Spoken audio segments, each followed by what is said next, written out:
Isang taon na ang nakalipas, mula sa matinding kahirapan, mula sa kalsada kung saan akala ko'y wala ng pag-asa. Ngunit sa kabila ng lahat ng iyon, nakatayo ako ngayon sa harap mo bilang isang CEO ng sarili kong kumpanya. Paano ko ito nagawa? Paano ko nahanap ang lakas na bumangon at magsimula muli? Hindi ko lang basta inisip, ginawa ko. Kung ikaw ay dumaan o kasalukuyang dumaraan sa matinding pagsubok, may kwento ako na makakatulong sa iyo. Hindi ko sinasabi na madali, pero ipapakita ko sa iyo ang 5 hakbang na nagdala sa akin mula sa kalsada patungo sa tagumpay. Huwag mong palampasin ang pagkakataong matutunan kung paano ko ito ginawa. Kung ikaw ay naghahanap ng inspirasyon at hakbang na maaari mong sundan, mag-subscribe ka na at maging bahagi ng ating komunidad. Magiging mas madali ang pag-abot sa iyong mga pangarap kung ikaw ay magkasama sa amin. Una, aking buhay sa kalye, simula ng lahat. Hindi ko inakala na mararanasan ko ang matulog sa malamig na semento, walang kumot, walang pagkain, at higit sa lahat, walang direksyon sa buhay. Isang gabi, umuulan, at habang nakasilong ako sa ilalim ng overpass, pinikit ko ang aking mga mata at tinanong ang sarili ko, paano ako napunta rito? Dati akong may pangarap. Katulad ng karamihan sa ating mga Pilipina, lumaki ako sa simpleng pamilya, puno ng pangarap na balang araw, makakaahon din. Pero ang realidad ay hindi palaging naaayon sa plano. Sunod-sunod ang dagok, nawalan ng trabaho, nasunugan pa ang inuupahang bahay at tuluyang nawalan ng ugnayan sa pamilya. Hindi ko alam kung sino pa ang matatakbuhan. Sa kalye ko naranasan ang mga bagay na hindi ko akalaing kakayanin ko. Ang gutom ay hindi lang pisikal. May gutom sa loob, gutom sa pag-asa, sa pag-unawa, sa pagmamahal. Araw-araw, paulit-ulit, nagtatanong ako sa sarili, may halaga pa ba ako? Pero sa gitna ng lahat ng iyon, may natutunan akong mahalaga. Sa gabi ng katahimikan, kapag ang mundo ay tila hindi na nakikinig, doon ko unang narinig ang boses sa loob ko na nagsasabing, hindi dito magtatapos ang kwento mo. Mahirap man ang kalagayan ko noon, hindi ko hinayaang tuluyang kainin ako ng kawalan. Isang araw, habang naglalakad ako sa tabi ng kalsada, may napulot akong lumang magazine. Sa loob nito, may article tungkol sa isang babaeng negosyante na dati, ring walang-wala. Hindi ko siya kilala, pero parang ako ang kinakausap niya. At doon nagsimula ang liwanag. Doon ko naramdaman na kahit isa akong babae na nasa pinakailalim, pwede pa rin akong umangat. Hindi agad-agad, hindi madali. Pero simula noong araw na yon, nagsimula akong mag-ipon ng lakas. Hindi pa pera, kundi lakas ng loob. Nagsimula akong makinig sa mga libreng podcast, sa mga public cafe. Sumubok mag-volunteer para makakuha ng pagkain at konting kita. Maliit na hakbang, pero hakbang pa rin. Ngayon, habang ikinukuwento ko ito, hindi ko makakalimutan ang bawat gabi sa kalsada. Dahil doon ako pinanday. Doon ko natutunang hindi kahihiyan ng mahulog. Ang tunay na kahihiyan ay kung hindi mo susubukang bumangon. Kung ikaw ay dumaraan sa matinding pagsubok ngayon, tandaan mong hindi mo kailangan ng perpektong simula. Ang kailangan mo lang ay isang dahilan para simulan. Ito ang simula ng kwento ko. Baka ito na rin ang simula ng sayo. Pangalawa, ang pagkamulat. Kailan ko napagtanto na kailangan ko ng bumangon. Noong mga panahong ako ay nakatira pa sa kalye, araw-araw ay parang paulit-ulit lang. Gumigising ako sa malamig na semento, kumakalam. Ang sikmuratas is ang tanging tanong ko sa sarili ay, paano kaya ako mabubuhay ngayong araw? Walang direksyon, walang katiyakan, at masakit mang aminin, unti-unti akong nawawala ng pag-asa. Pero isang gabi, habang ako'y nakaupo sa gilid ng bangketa, tinititigan ang mga ilaw ng lungsod, may isang eksenang hinding-hindi ko makakalimutan. May batang babae na dumaan kasama ang kanyang nanay. Hawak ng bata ang tinapay, at pagdaan nila sa harap ko, bigla siyang huminto. Tiningnan niya ako, ngumiti, at iniabot sa akin ang kalahati ng kanyang tinapay. Bago sila tuluyang umalis, narinig kong sabi ng ina niya, "Anak, kahit kaunti lang, ang meron tayo mas masarap pa rin kapag nakakatulong tayo sa iba." Sa simpleng pangyayaring yon, parang may tumama sa puso ko. Isang batang halos kasing edad ng pamangkin ko, marunong tumulong sa taong tulad ko, samantalang ako mismo ay tila bumitaw na sa laban ng buhay. Doon ko napagtanto na kung ang isang bata ay kayang maging ilaw sa gitna ng dilim, paano pa kaya ako na may isip, may lakas, at may kakayahang pumili ng ibang landas? Hindi agad-agad nagbago ang lahat, pero sa gabing yon, may nabuhay na apoy sa loob ko. Isang apoy ng pag-asa. Sabi ko sa sarili ko, hindi ito ang katapusan. Hindi dito matatapos ang kwento ko. At mula roon, unti-unti akong gumising araw-araw na may layunin. Wala pa akong pera, wala pa akong bahay, pero meron na akong desisyon. Ang desisyong bumangon at magsimulang muli. Sa susunod na bahagi ng kwento ko, ikukwento ko sa inyo kung paano ko ginamit ang bagong pananaw na ito para simulan ang unang hakbang patungo sa buhay na gusto ko. Kasi baka ikaw na nanonood ngayon ay nasa kalagayang katulad ng dati kong kinalalagyan at gusto kong malaman mong hindi ka nag-iisa, kaya huwag kang bibitaw. Dahil ang susunod na hakbang, baka ito na ang simula ng bago mong kwento. Pangatlo, hakbang 1, paniniwala sa sarili. Kahit wala ka pang wala. Alam mo ba kung ano ang pinakaunang hakbang sa pag-angat mula sa pinakamababang punto ng buhay? Hindi pera, hindi koneksyon, hindi diploma, kundi paniniwala sa sarili. Totoo, mahirap paniwalaan ang sarili mo kapag wala kang makain, kapag natutulog ka sa ilalim ng tulay o sa gilid ng bangketa. Kapag pakiramdam mo, nakalimutan ka na ng mundo. Pero sa lahat ng bagay na pwedeng mawala sa'yo, wag na wag mong hayaang mawala ang tiwala mo sa sarili. Noong panahong nasa kalsada ako, maraming beses akong tinanong ng sarili ko, kaya ko pa ba? At halos araw-araw ang sagot ko ay, hindi ko alam. Pero kahit paunti-unti, pinilit kong bosesan ng sarili ko ng subukan mo pa.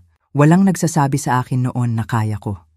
Wala akong cheerleader, kaya napilitan akong ako mismo ang sumuporta sa sarili ko. Hindi ito madali, pero ito ang unang hakbang na nagbukas ng lahat ng susunod. Ang paniniwala sa sarili ay hindi laging malakas. Minsan, mahina ito, pabulong, parang maliit na tinig lang sa utak mo.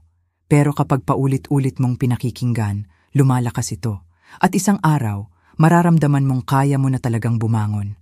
Mahalagang tandaan na ang paniniwala sa sarili ay hindi nakabase sa kasalukuyang sitwasyon mo. Hindi mo kailangang may magandang damit, magandang trabaho, o malaking ipon para simulan ito. Minsan ang kailangan mo lang ay ang desisyong huwag sumuko. Hindi mo kailangang makita na nanalo ka na. Kailangan mo lang maniwalang balang araw, mananalo ka rin. Kaya kung pakiramdam mo ngayon ay parang wala ka, tandaan mo, ako rin ay naging wala. Pero kahit wala ako noon, pinili kong maniwala. At yan ang naging unang hakbang sa pagbuo ng bagong buhay ko. Ngayon, ako naman ang magtatanong sa'yo. Kapag tiningnan mo ang sarili mo ngayon, kaya mo bang sabihing kahit bulong lang, may pag-asa pa ako? Kung oo, ituloy mo yan. Kung hindi pa, hayaan mong ako ang maniwala muna para sa'yo. At balang araw, ikaw naman ang maniniwala sa sarili mo, buo, at walang duda. Sa susunod na hakbang, pag-uusapan natin kung paano ko ginamit ang limitadong resources para matuto ng bagong kaalaman, kahit wala akong pera o bahay. Pero tandaan mo, walang susunod na hakbang kung hindi mo paniniwalaan ang sarili mo sa unang hakbang pa lang. Pang-4, hakbang 2, pag-aaral at pagsaliksik kahit walang pera. Ang isa sa pinakamahirap na parte ng pag-angat mula sa wala ay ang kakulangan sa kaalaman. Hindi pera ang unang puhunan sa negosyo, kundi kaalaman. Pero paano ka nga ba matututo kung wala kang pera? Kung wala kang cellphone, laptop, o kahit pamasahe para makapunta sa library? Ako mismo naranasan ko yan. Walang-wala ako, pero hindi ko hinayaang iyon ang magdikta ng kinabukasan ko. Sa lansangan, habang nagpapahinga sa isang sulok ng kalye, naririnig ko ang mga usapan ng mga estudyante, mga negosyante, kahit mga delivery riders na may kanya-kanyang diskarte sa buhay. Lahat ng naririnig ko, ginagawa kong leksyon. Sa halip na manghinayang sa hindi ko alam, nagdesisyon akong matuto sa lahat ng paraan na posible. Ang mundo ang naging classroom ko. Tuwing may libreng wifi, pumupunta ako sa mga lugar kung saan makakakonekta, convenience stores, fast food chains, kahit lobbies ng gusali na may signal, yan ang naging library ko. Hindi ako nag-YouTube para sa entertainment. Naghanap ako ng videos tungkol sa financial literacy, basic entrepreneurship, kung paano gumawa ng maliit na negosyo.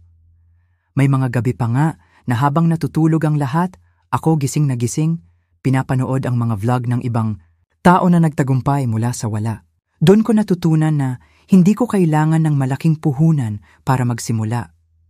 Ang kailangan ko ay desisyon, hindi naging madali. May mga pagkakataon na nagbabasa ako ng artikulo gamit ang sirang cellphone na may bitak sa screen. Pinipilit kong intindihin ang bawat English na salita kahit minsan nosebleed na. Pero alam mo kung bakit ko tiniis? Kasi alam kong bawat impormasyon na napupunta sa isip ko ay isang hakbang palapit sa pangarap ko. At sa bawat bagong natutunan ko, mas lalong lumalakas ang loob kong bumangon. May isang gabi, naalala ko, may nakatabi akong estudyante sa isang 24-hour cafe. Nakita niya akong nakikinig sa audio ng isang podcast tungkol sa negosyo. Nilapitan niya ako at tinanong kung interesado ba ako sa business. Sabi ko, oo. Gusto kong magkaroon ng sarili kong negosyo kahit nasa kalye ako. Alam mo anong nangyari?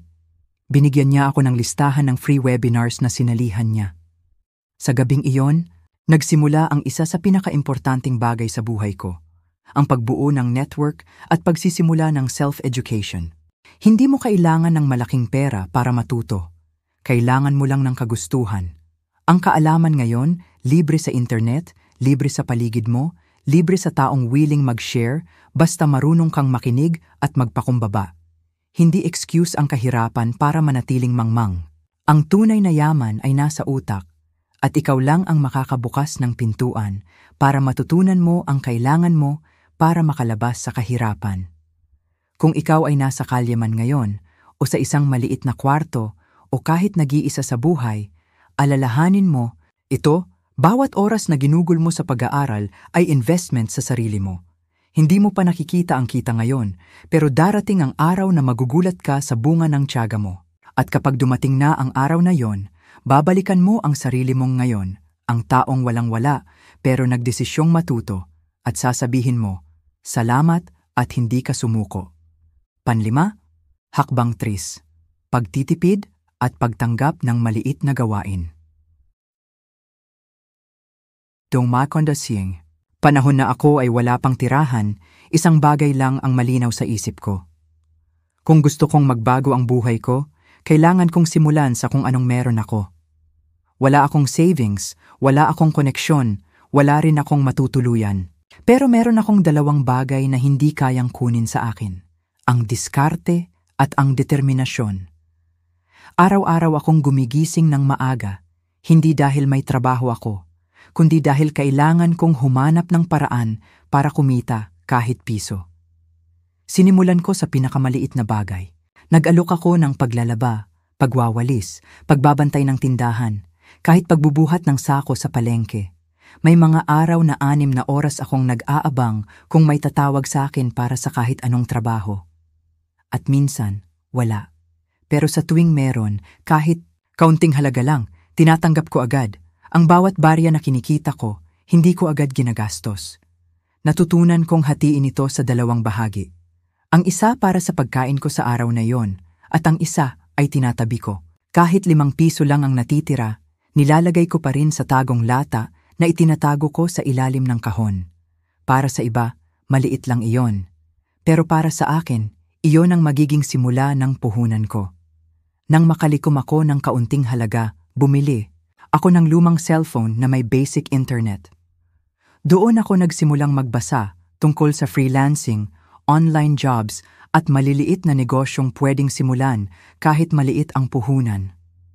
Natutunan ko ring gumawa ng simpleng resume sa cellphone at nagsimulang mag-apply kahit saan. Hindi ako nahihiyang tumanggap ng trabaho na tinatanggihan ng iba. Maraming nagsabi na hindi ko dapat tanggapin ang mababang bayad. Pero sa akin, bawat trabaho ay hakbang palapit sa mas magandang kinabukasan. Hindi pera lang ang kita ko roon, kundi tiwala sa sarili, karanasan at bagong kakilala. At minsan, Sa mga simpleng trabahong iyon, may isang taong makakakita sa sipag at tiyaga mo at bigla na lang mag-aalok ng mas magandang oportunidad. Sa mga panahong iyon, natutunan ko na ang tunay na yaman ay hindi lang nasusukat sa pera. Ang disiplina sa pagtitipid, ang kagustuhang kumilos kahit pagod, at ang lakas ng loob para humarap sa mundo kahit wala ka pa, iyan ang tunay na puhunan ng tagumpay. Kung naririnig mo ito ngayon at ikaw ay nasa posisyong halos mawalan na ng pag-asa, gusto kong sabihin sa iyo, simulan mo sa maliit, kahit gaano kaliit. Ang mahalaga ay magsimula ka dahil minsan ang 5 pisong tinabi mo ngayon, iyan ang magiging susi sa negosyo mo bukas. Pang-6, hakbang 4, pagbuo ng network, kahit wala kang connection. Sa totoo lang, isa ito sa mga pinakamahirap na bahagi ng pag-angat ko mula sa wala. Hindi ako galing sa mayamang pamilya. Wala akong kilalang may-ari ng negosyo. Wala akong tropang pwedeng lapitan para humiram ng puhunan o makiusap na i-refer ako. Wala. Pero natutunan ko na kahit wala kang koneksyon, may paraan pa rin para makabuo ng network. Basta bukas ka, marunong kang makinig, at handa kang gumawa ng unang hakbang. Nagsimula ako sa pinakamaliit na paraan. Noong wala pa akong trabaho at literal na natutulog sa bangketa, sinimulan ko na agad ang isang bagay na akala ng marami ay maliit lang, ang pakikipagkwentuhan. Kapag may nadaanan akong karinderya, hindi lang ako nanonood ng nagluluto. Kinausap ko ang tindera. Nagpakilala ako. Minsan pinapalinis nila ako ng lamesa kapalit ng kanin at sabaw. Pero higit pa sa pagkain, ang nakuha ko ang tiwala nila. Ang bawat kwento, bawat tao, naging pinto para sa panibagong oportunidad. Isang araw may nakausap akong matandang lalaki na nagtitinda ng yosi at candy sa gilid ng kalsada. Nakita niya akong nagbabasa ng lumang dyaryo na pinulot ko lang sa basurahan. Tinanong niya ako, "Nag-aaral ka ba?" Sabi ko, "Hindi po, pero gusto kong matuto." Doon nagsimula ang lahat.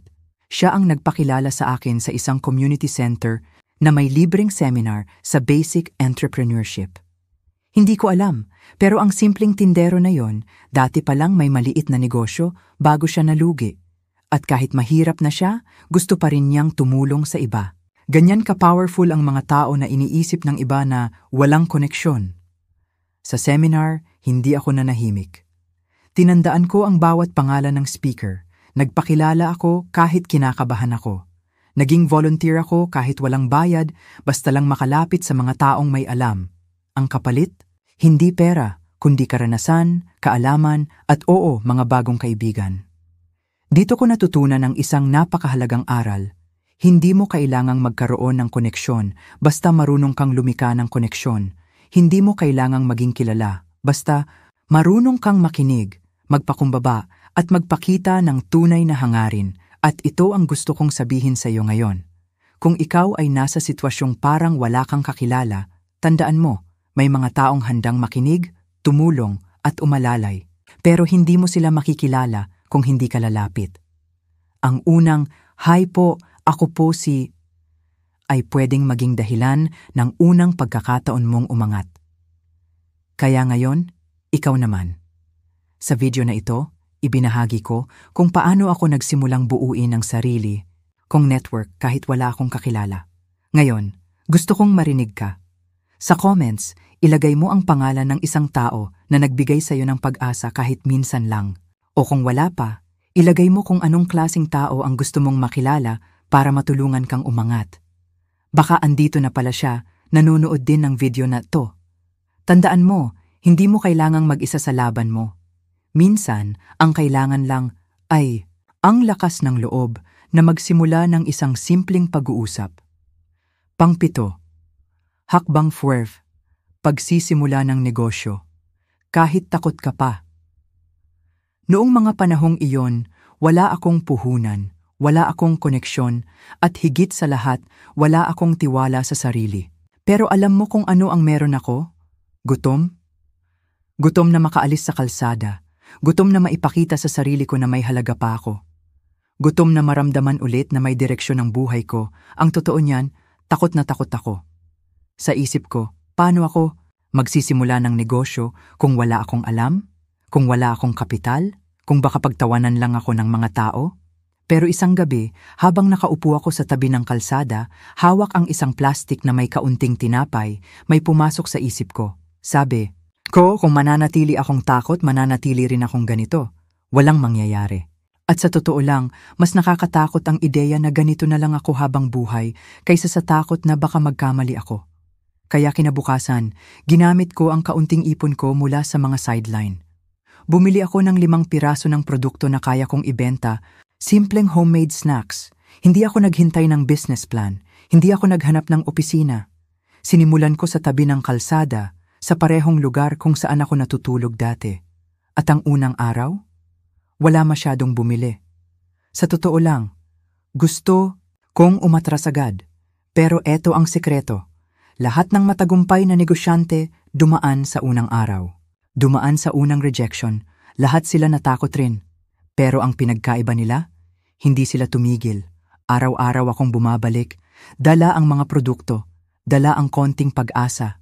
Natuto akong ayusin ang packaging, natuto akong makipag-usap sa mga customer, natuto akong ngumiti kahit pagod na ako. At unti-unti, may mga taong bumabalik. Bumibili ulit, nagsasabi na masarap. Doon ko na-realize na hindi mo kailangang maging handa para magsimula. Minsan, kailangan mo lang simulan para maging handa ka. Ang negosyo, hindi lang tungkol sa pera, ito ay tungkol sa paninindigan. Sa pagtanggap na matatakot ka, pero gagawin mo pa rin. Kung nanonood ka ngayon at natatakot ka rin magsimula, gusto kong malaman mo ito. Normal ang matakot. Pero hindi mo kailangan maghintay na mawala ang takot bago ka kumilos. Minsan, ang lakas ng loob nagsisimula lang kapag nagsimula ka na. Kung kaya kong simulan ang negosyo ko mula sa kalye, kaya mo rin. Hindi mo kailangan ng perpektong plano. Ang kailangan mo ay lakas ng loob, kahit konti lang. Mula roon, magugulat ka na lang sa kung gaano kalayo ang mararating mo. Ngayon, CEO na ako ng sarili kong kumpanya. Pero ang pinakaimportanteng posisyon na nakuha ko ay yung pagiging pinuno ng sarili kong buhay. At ikaw, kailan ka magsisimula? Pangwalo, mga hamon sa unang buwan ng negosyo.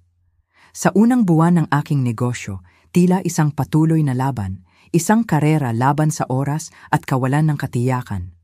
Handang-handa sa teorya, ngunit ganap na hindi handa sa mga tunay na hamon na dumating. Alam ko na nagsimula na ako, ngunit hindi ito nangangahulugang madali na ang magiging paglalakbay. Bawat araw ay parang isang labanan, laban sa mga pagdududa, pisikal na pagkapagod, at presyo ng hindi alam. Ang simula ay tila mag-isa. Wala akong malaking kapital, tanging kaunting ipon na nakuha ko mula sa mga maliit na benta. Sa umpisa, lahat ay improvisado. Wala akong opisina, wala pang mga empleyado, at wala akong mga malalaking gamit na makakatulong. Ang computer na ginagamit ko ay isang luma at mabigat na modelo na halos hindi gumagana. At ang internet? Ayos na sa akin ang wifi sa mga pampublikong lugar basta hindi lumabis sa gastos. Hindi lang ako nakikipaglaban sa mga problemang pinansyal, kundi pati na rin sa kalungkutan ng pagiging sarili kong boss. Hindi ko alam kung sino ang kokonsulta ko, at ang pakiramdam na nagsisimula mula sa wala ay nakakakaba. Isa sa pinakamalaking hamon ay ang pagkuha ng mga kliyente. May produkto ako, alam ko ang halaga nito, ngunit paano ko ipapakita ito sa iba? Paano ko sila papaniwalain na magtiwala sa akin at sa inaalok ko? Naalala ko pa ang maraming araw na 1 o 2 lang ang kliyente, at minsan wala talaga. Ang mga araw na walang benta ay talagang mahirap. Hindi lang pera ang nakataya, kundi pati na rin ang aking tiwala sa sarili, ang paniniwala ko sa aking proyekto. Kapag walang benta, pakiramdam ko'y nadidismaya ako, pero alam kong hindi pwedeng sumuko. Isa pang malaking pagsubok ang kakulangan sa karanasan. Alam ko kung anong gusto kong gawin, pero paano ko haharapin ang mga legal at administratibong aspeto ng negosyo? Natutunan ko ito sa pamamagitan ng pagbabasa ng mga blog, panonood ng mga video, at pagtatanong sa sino mang willing magbigay ng payo. Ngunit sa bawat pagkakamali, may kaakibat na gastos, oras, enerhiya, o minsan pera. Patuloy na nagbabalik ang takot sa bawat desisyon, dahil parang lahat ng hakbang ay isang sugal. Sa gitna ng lahat ng ito, tinanong ko ang sarili ko kung tama ba ang desisyon ko. Ang emotional na presyon ay isa sa pinakamalaking sorpresa. Habang lumilipas ang oras at hindi tumataas ang benta, nagsimula kong tanungin kung tama ba ang desisyon kong ito. Ang pagiging sariling boss ay tila isang kalayaan, ngunit sa kabila nito, isang napakabigat na responsibilidad. Ang bawat desisyon ay may diretsong epekto sa akin, at hindi mawala-wala ang duda kung tama ba talaga ang landas na tinatahak ko. Hindi lang ako nakikipaglaban sa takot sa kabiguan, kundi pati na rin sa pakiramdam na baka nagkakamali ako ng malaki. Pero sa kalaunan, may nangyaring maganda. Unti-unti, nagsimulang magbunga ang mga maliit na pagsisikap. Ang mga karanasan sa pagharap sa mga hamon ay nagpanday sa akin. Ang mga hadlang na akala ko'y hindi malalampasan ay naging mahahalagang aral. Bawat kliyenteng nakuha, gaano man kaliit ang benta, ay nagbigay sa akin ng bagong pag-asa.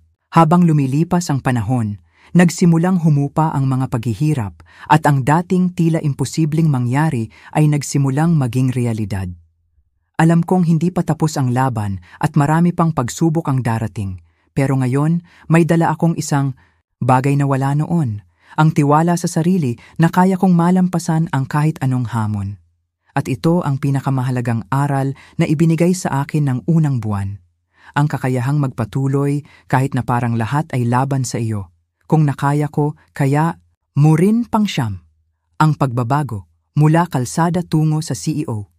Nagsimula ako sa kalye, walang matuluyan at puno ng takot sa bawat araw. Tinutukso ako ng mga taong nakakasalubong ko. At madalas, hindi ko alam kung paano ko papakainin ang sarili ko. Pero may isang bagay na hindi ko kayang iwan. Ang pangarap ko na maging matagumpay at matulungan ang iba. Laging umaasa na darating ang pagkakataon na magbabago ang lahat. Isang gabi, habang nakaupo ako sa gilid ng kalsada at tinitingnan ang mga bituin sa langit, napagtanto ko na hindi ako pwedeng magpatalo. May nangyaring shift sa utak ko. Hindi na ako pwedeng maghintay ng tulong mula sa iba. Kailangan kong magsimula at simula ito sa paniniwala sa sarili. Hindi ko pa alam kung paano, ngunit alam ko na kailangan ko ng hakbang.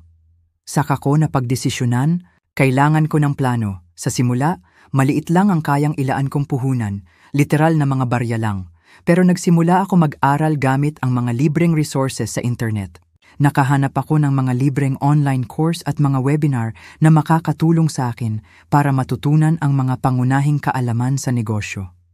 Hindi ko na inisip na walang sapat na pera o hindi ako pwedeng makipagkompetensya sa mga malalaking kumpanya. Alam ko na ang pinakaimportante ay ang magkaroon ng kaalaman at diskarte. Sa kabila ng mga paghihirap, natutunan kong magtiyaga at magpursige. Habang nag-aaral, nagsimula akong kumuha ng maliliit na raket. Kahit maliit na kita, tuwing may pagkakataon, tinatanggap ko. Ginamit ko ang kita mula sa mga raket para magsimula ng maliit na negosyo. Kailangan ko lang ng isang bagay na magsisilbing panimulang puhunan. Sa mga unang linggo, sobrang takot pa rin ako.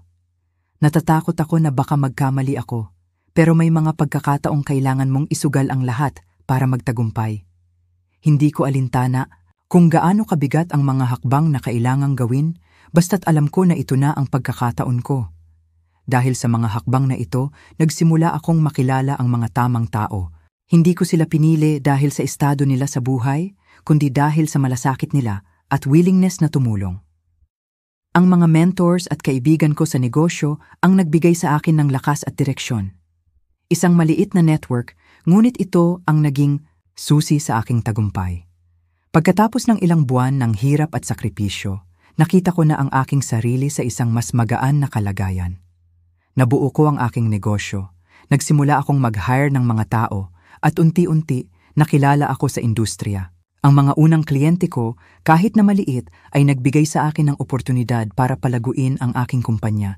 Sabi nga nila, small beginnings lead to big endings. At doon ko nakita na ang bawat hakbang, bawat pagpupunyagi ay nagdadala sa akin sa tamang direksyon. Ngayon, hindi na ako ang tao na nakaupo sa kalsada, nag-iisip kung ano ang mangyayari bukas. Ako na ngayon ang CEO ng aking kumpanya at ang mga pinagdaanan kong paghihirap ay naging inspirasyon ko upang ipagpatuloy ang laban. Hindi lang ito kwento ng tagumpay, kwento ito ng pananampalataya, tiyaga at pag-asa. Minsan, ang pinakamadilim na bahagi ng buhay ay nagsisilbing pinagmumulan ng pinakamaliwanag na bukas. Kung ikaw man ay naroroon sa kalsada ngayon, hindi ka nag-iisa. Ang bawat pagsubok na nararanasan mo ay may dahilan. Bawat patak ng pawis, bawat sandali ng takot at pagdududa ay magsisilbing hakbang patungo sa tagumpay na ikaw lang ang makakamit. Huwag mong kalimutan, ang mga pangarap ay hindi natutulog at darating ang panahon na makikita mo rin ang iyong sarili na umaangat at magsisilbing inspirasyon sa iba. Pang-10. Mensahe para sa lahat ng nasa kalsada pa rin. Minsan, akala natin, ang pinakamadilim na bahagi ng buhay ay ang katapusan. Pero alam mo ba na ito ay simula lang? Noong ako'y nasa kalsada, iniisip ko na wala ng pag-asa. Iniisip ko na hindi ko na kayang makabalik. Pero ang totoo, ang mga pagsubok na iyon ang siyang nagtulak sa akin na magbago, na maghanap ng paraan upang magsimula muli.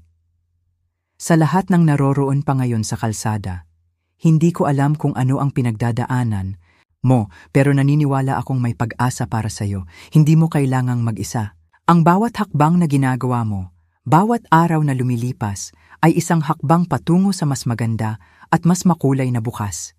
Hindi ito madali, hindi mabilis, pero posible. Hindi ko rin alam kung gaano katagal pa ang daraanan mong paghihirap. Pero, ang isang bagay na natutunan ko ay hindi mo kailangang sumuko. Minsan, kailangan lang natin ng isang pagkakataon na makakita ng liwanag sa gitna ng dilim. Kaya kung ikaw ay nandyan pa sa kalsadang iyon, gusto kong sabihin sa iyo na may dahilan kung bakit ka naroroon. May dahilan kung bakit ang lahat ng ito ay nangyayari. Huwag mong tingnan ang iyong sitwasyon bilang katapusan, kundi bilang isang pagkakataon na magtulungan ka sa iyong sarili. Tandaan mo, ang mga unang hakbang ay laging mahirap. Hindi agad-agad magiging magaan ang lahat.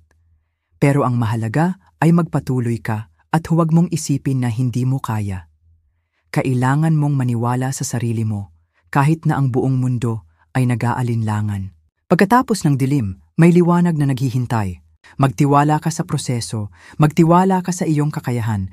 Ang buhay ay puno ng mga pagsubok, pero sa kabila ng lahat ng iyon, nandyan pa rin ang pagkakataon na magtagumpay. Ang susi ay hindi sumusuko. Kaya kung ang pakiramdam mo ay wala na talagang pag-asa, isaisip mo na ikaw ay buhay pa. Kung buhay ka, may pagkakataon kang magbago at magsimula muli. Hindi mo kailangang maging perpekto, basta't ikaw ay nagsusumikap at hindi tumitigil. Sa lahat ng mga dumaan na, sa matinding pagsubok at sa mga kasalukuyang humaharap sa hirap, magtiwala ka sa sarili mo. Hindi mo kailangang mag-isa sa laban na ito. Huwag mong kalimutan, ang bawat kwento ng tagumpay ay nagsimula sa isang pagsubok, sa isang pagkakataon ng takot, at sa isang araw ng desisyon na huwag sumuko. Kaya kung ikaw ay naroroon pa sa kalsada ngayon, tandaan mo, hindi ito ang katapusan. Isa lamang itong simula ng isang bagong buhay, isang bagong pag-asa. Laban lang kung natutunan mo ang mga hakbang na ito at nakita mong posible ang pagbabago. Huwag kalimutang mag-subscribe para patuloy na makakuha ng inspirasyon at praktikal na mga tips. Kung ikaw rin ay dumaan sa matinding pagsubok, ibahagi ang iyong kwento sa comments. Nasisiyahan kaming marinig ang iyong journey at magtulungan tayo ko sa pag-abot ng ating mga pangarap.